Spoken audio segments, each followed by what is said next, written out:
The faded photograph trembled in Alexander Reed's hands as he stared at the familiar faces, his own, much younger, arm in arm with the man who had just served him dinner in a modest apartment across town. The handwritten note beside it was simple: "I'm sorry I had to go. Take care of her." 20 years of questions suddenly had answers, but they only led to more devastating mysteries. What Alexander discovered next would redefine everything he thought he knew about family, forgiveness, and the true meaning of wealth. If this story of lost connections and second chances touches your heart, please hit that like button and subscribe to see more emotional journeys that remind us it's never too late to heal the past.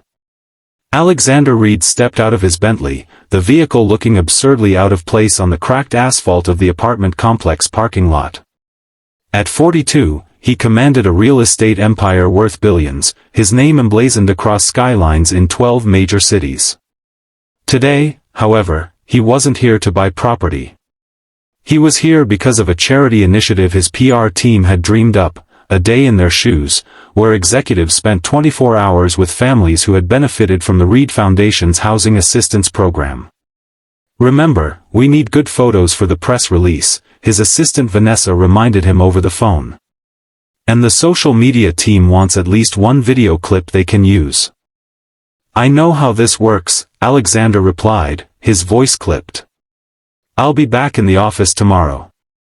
He ended the call and straightened his casual attire, designer jeans and a sweater that cost more than most people's monthly rent but was meant to make him look approachable. The autumn wind scattered leaves around his Italian leather shoes as he approached Building C, Apartment 14. Inside, Daniel Foster was frantically trying to tidy his small two-bedroom apartment while his 8-year-old daughter, Lily, set the table for dinner. "Daddy, is the fork on the left or right?" she asked, her brow furrowed in concentration. "Left, sweetheart," Daniel answered, running a hand through his prematurely graying hair. At 39, he looked older, the past decade of single parenthood etched into the lines around his eyes. "And remember what we talked about? Mr. Reed is just a regular person visiting us." "A regular person who owns half the city," Lily said matter-of-factly. "Tommy at school said his mom lost her job when Mr. Reed's company bought their building and raised all the rents." Daniel sighed. "It's complicated, Lily. But the foundation helped us when we needed it most, and hosting him is the least we can do to say thank you." The knock at the door came precisely at 6. Daniel took a deep breath, wiped his palms on his jeans, and opened the door. Alexander Reed stood in the doorway, taller than Daniel had expected, with sharp features softened only slightly by carefully styled dark hair threaded with distinguished silver at the temples. His eyes, a penetrating blue, took in the apartment in one sweeping glance. "Mr. Reed," Daniel said, extending his hand. "Welcome to our home. I'm Daniel Foster, and this is my daughter, Lily." Alexander shook Daniel's hand firmly, then nodded at Lily, who was staring at him with undisguised curiosity. "Thank you for having me," Alexander said, the practiced warmth in his voice not quite reaching his eyes. "I look forward to learning about your experience with our housing program." Dinner was homemade lasagna, Daniel's specialty. As they ate, he explained how the Reed Foundation's emergency housing assistance had helped them 3 years ago when medical bills from Lily's pneumonia had nearly resulted in eviction. "We were in a bad place," Daniel admitted, serving Alexander another portion. "Lily's mother hasn't been in the picture since she was a baby, and I had just been laid off from my construction job. The assistants gave us breathing room until I found work at the community center." Alexander nodded, making appropriate noises of interest while mentally drafting emails. He'd done dozens of these PR visits over the years, and they all blurred together: grateful families, humble homes, heartwarming stories perfect for annual reports and donor presentations. "What's it like being a billionaire?" Lily asked suddenly, ignoring her father's mortified expression. Alexander paused, his fork halfway to his mouth. Children rarely spoke to him directly, and never with such bluntness. "Lily," Daniel admonished gently. "That's not polite." "It's all right," Alexander said, setting down his fork. "It's convenient." I can go where I want, when I want. I don't have to worry about bills. But are you happy? Lily persisted, her head tilted to one side. The question caught Alexander off guard. Happy? What did happiness have to do with anything? He had success, influence, achievement. Happiness was a luxury he'd stopped considering long ago. I'm satisfied with what I've accomplished, he answered carefully. Lily seemed unimpressed. Dad says accomplishments don't keep you warm at night. And on that note, Daniel interjected, who's ready for dessert? As Daniel cleared the plates, Alexander noticed a drawing pinned to the refrigerator, a child's rendering of a man and a little girl holding hands beside what appeared to be a lighthouse. Did you draw this? He asked Lily. She nodded proudly. That's me and Dad at Cape Lighthouse last summer. Dad says it's where he proposed to my mom. It's very good, Alexander said, something tugging at his memory. I used to visit a lighthouse when I was younger. Which one? Lily asked. Alexander hesitated. I don't remember the name. It was a long time ago. Daniel returned with a modest apple pie, and the conversation shifted to safer topics: Lily's school, Daniel's work at the community center teaching woodworking to at-risk youth, the upcoming holiday plans. As the evening progressed, Alexander found himself increasingly distracted by Daniel. There was something familiar about him, the way he gestured when he spoke, the particular timbre of his laugh.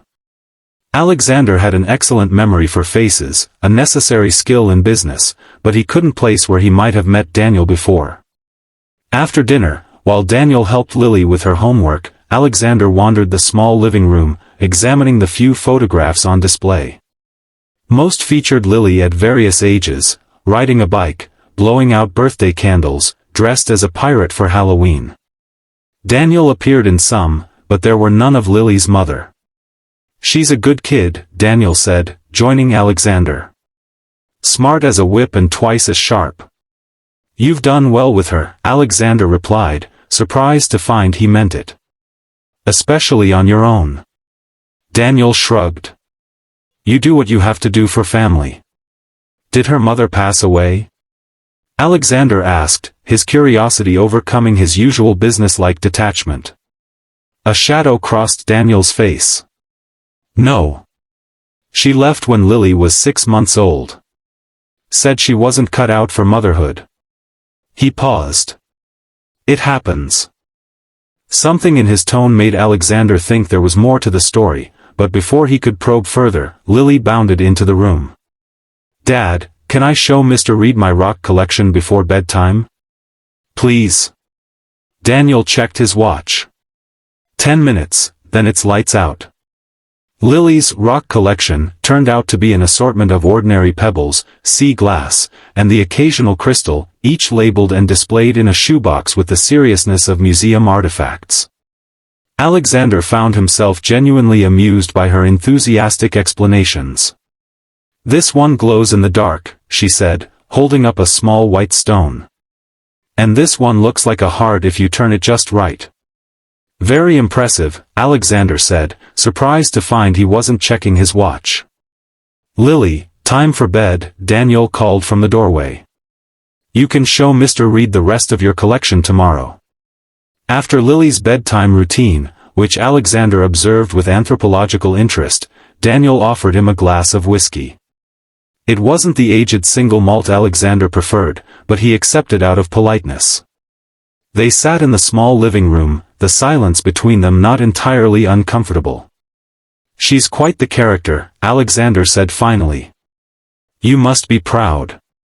Every day, Daniel agreed, swirling the amber liquid in his glass. Even the hard ones. And there are hard ones? Daniel laughed softly. More than I can count. Single parenting isn't for the faint of heart. I wouldn't know, Alexander admitted. No children.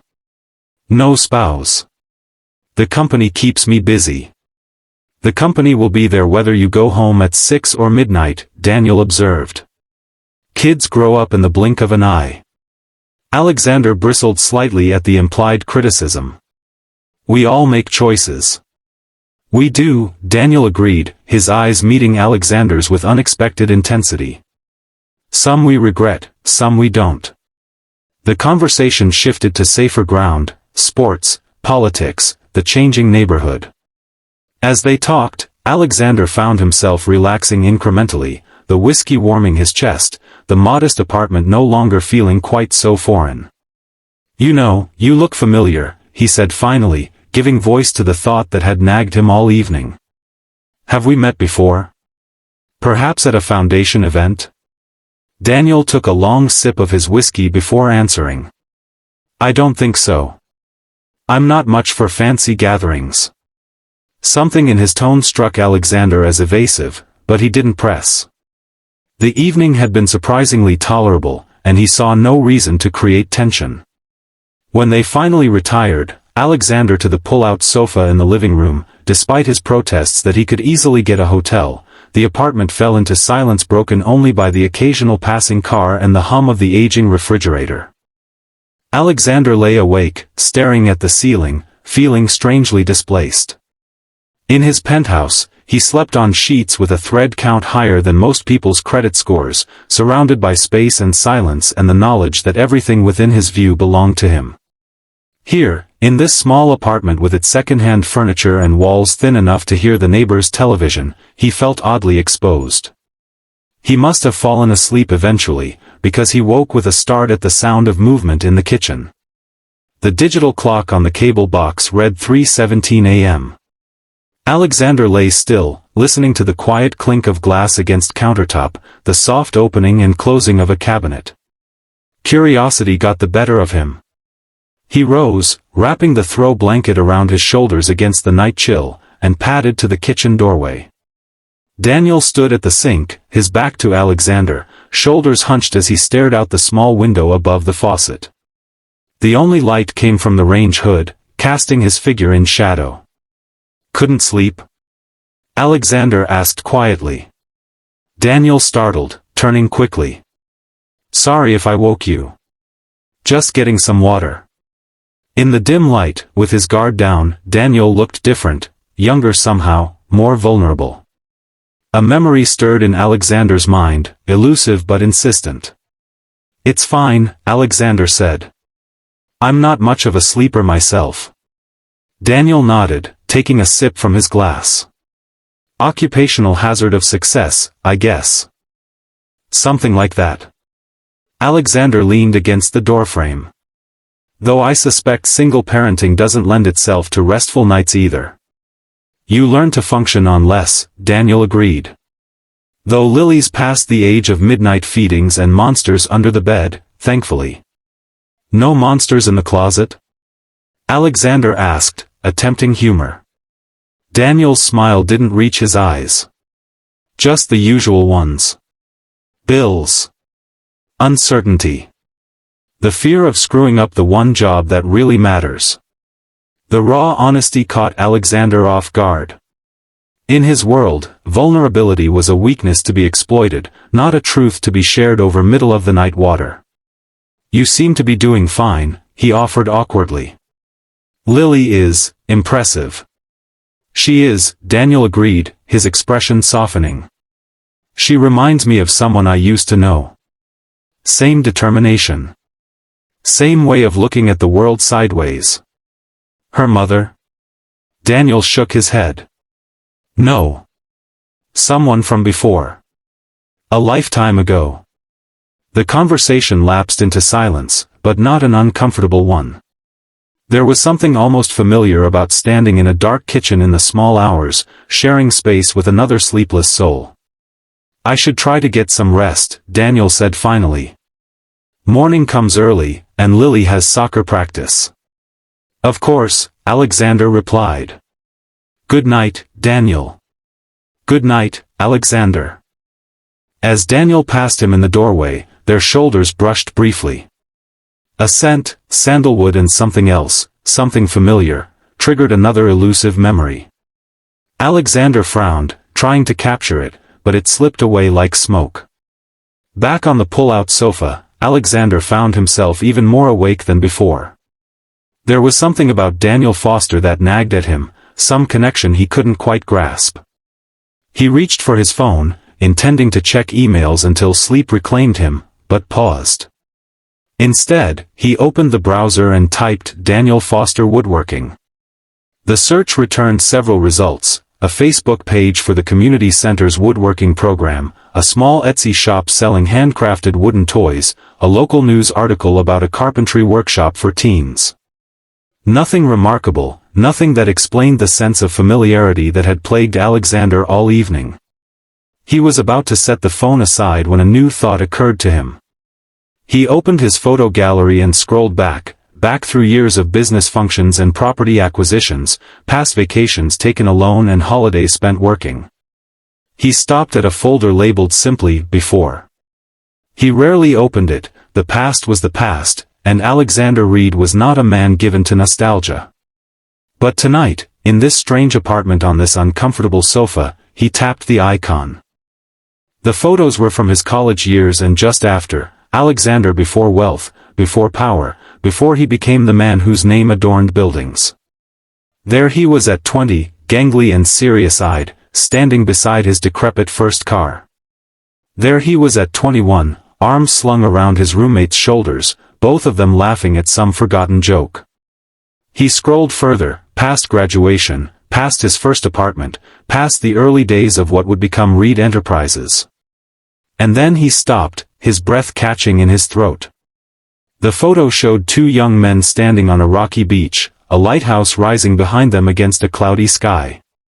One was unmistakably Alexander himself, perhaps 23, his hair longer, his face softer, his smile unguarded in a way it hadn't been for decades.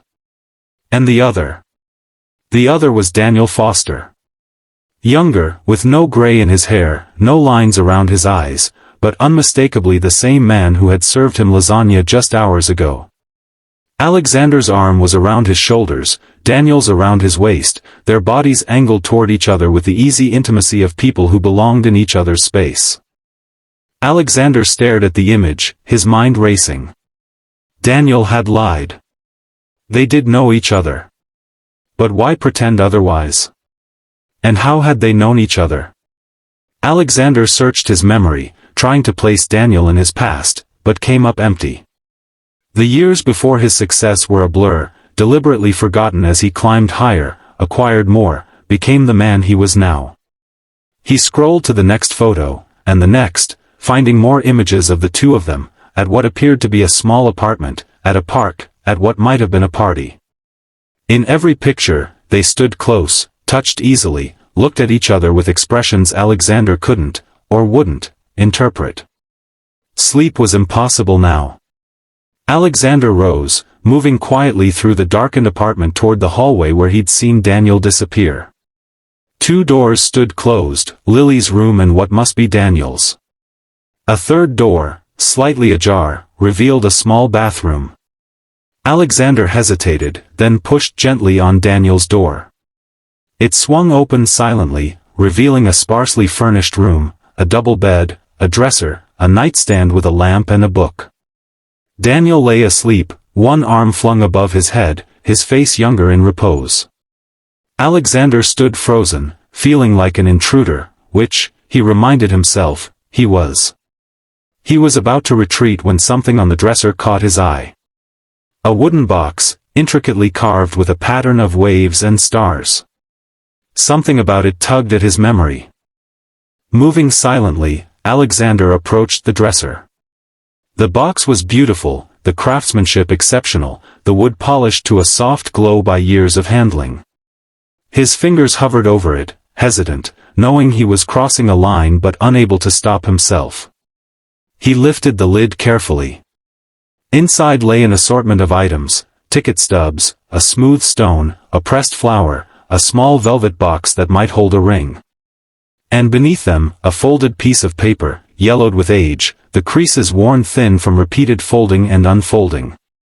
Alexander shouldn't read it. He knew this, knew he was violating Daniel's privacy, knew he should close the box and return to the living room and pretend he'd never seen any of it. Instead, he carefully extracted the paper and unfolded it. The handwriting was his own. "Daniel," it began. "By the time you read this, I